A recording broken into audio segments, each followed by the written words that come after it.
اوف اوف اوف. انا كثير قوية. شو ماخذه، اوف. ايري ولا كوميت؟ اه مين ماخذ مين فاهمني؟ هي ماخذه ايري ولا كوميت ولا دارك هارفست؟ لوفي. لوفي بريني. Welcome to هي Summoner's تاب. Rift. الكترو. الكترو، نايس. يعني الدب يضرب كل 3 ضربات بالكترو. 30 seconds until minions spawn. ايوه شايف كيف؟ صح. بيه نط شلك بيها. والله. الت عادي عادي، الت عادي عادي. كويس راحت الت. شي كويس. فيك تسوي جاري. How should I proceed? هذا مهم تاخذه. لعيبتي جيم بلاك شفتهم هيك بسووا. ليش؟ Minions have spawned. عشان وراه. Burdens of the past. والله صعبة نط فيها. نايس. الله. عارف والله انا مش عارف. سرب.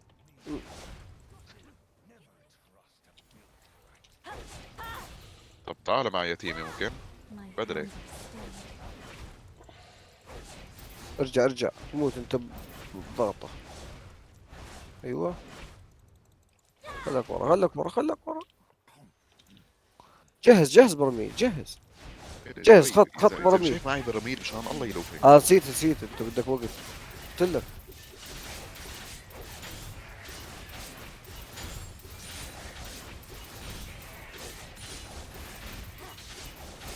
ارجع. For those who were lost. شايفينه احا. لو كان في واحد كان جوا. طلع كنا ها. حلو راحت الت على الفاضية بس فل.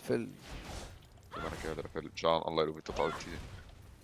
So long I've wandered. رحت طب تموت تصبر. انت، ما رحت تجيب كل. ايه.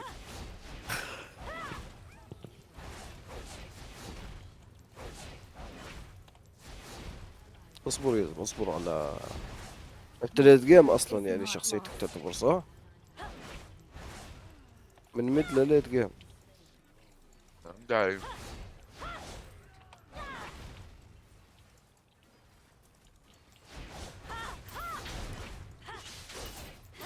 They've crossed the line. طلع قدامي شفته.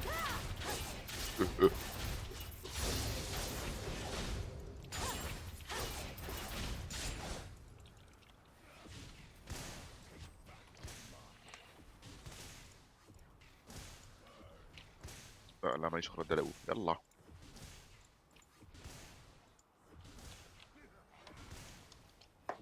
شافوه الدلو.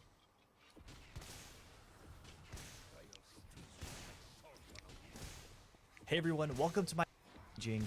You really have the early. If you ريفن جايد. مدة الفيديو ساعة كس امك هو. واو. اذا ساعة كويس. شفت لك واحد على اليوتيوب تنط عن كل الحيطان. لا ارجع اذا سحبت تنيكك. عن كل If you're الحيطان. fairly new to Riven, I know it could be a little too dance. Hovering your really useful your knockup. The maximum time you can wait before recasting Q is 4 seconds. When you watch pro Riven players, you see that they're always Hello. waiting for the longest time possible before they recast Q. And trust me when I say this, but they're always charging their Qs, even in a bush, and every single time before they engage a fight. The way to do this is first you Q, look at your UI, and you'll see that the timer tells you how Wow. long you have before it goes on cooldown. And then just Q again, you'll see the timer refresh. And as soon as you get to your third Q, you'll notice that your first Q is already coming back up. And it's that simple. With no ability haste like in the early game, you do have to wait a while for the cooldown to refresh. But once you get to around 40 to 45 ability haste, you'll have your Q as soon as you cast knockup and you can comfortably keep extending your Qs. When you do this enough times, you will have that timer drilled into your brain and you can do it without thinking. If you're wondering why would I ever use this, well, Riven is a champion that can be punished really hard if she's not careful. If you use all of your dashes to get to the target, you don't have any more abilities and you just die. So if you space out your Qs, then you lower the window that you're exposed. Having your dashes in your back pocket gives you an مش عارف اشتغل opportunity بس to اوكي. punish your enemy if they make a mistake. And guys, I do have a bonus tip. We all know that Riven has a Nice. maximum of 3 passive شايف؟ stacks. But خليك what if I سيف. told you that you could have 6 stacks at level 1? If you والله extend your دمج Qs جدا. at level 1, you'll have 3 وجع. stacks. ما قلت لك While your late Q game. is on صح. cooldown, you auto معك switch art between ولا لا؟ between your stacks. Once your Q comes back up, you'll have a full Q combo waiting. This is حلو super حلو useful حلو. for cheesing level 1. Your enemy will never expect Yo. the damage coming from 6 passive enhanced autos. تويتش لحقوا على الدار. Oh my god. Get him with it. ويختفي. It must And now come let's to get to my pass. third tip involving wall يلا hopping. كله له. We all know احسن that كله Riven له. can hop walls with her third Q. Well, first I ولا تروح want to explain للADC. some of the basics ليك. behind wall hopping. طيب So remember how I said لازم her أبيع لي E شغلة Q نعرف. dashes towards the direction she's facing? Her E doesn't لازم work أجيب like هاب. that, and instead it follows the cursor. But most Those who importantly, were lost. it changes the direction that Riven is facing. So what you'll see a lot of Rivens do is that they'll E before they wall hop so that their Q is facing the right direction. But actually you could do this anyway without having to use your E. So we know that Riven's Q will dash towards the target if your cursor is hovering one. The trick is you Choose your actually own use this to path. change the direction that Riven is facing without having to readjust yourself by using your E. By doing this, you basically get to save your E for extra distance or to keep in your back pocket in case something happens. When you get a lot more comfortable with wall hopping as Riven, you begin to know which walls are easy and which are a little bit more difficult.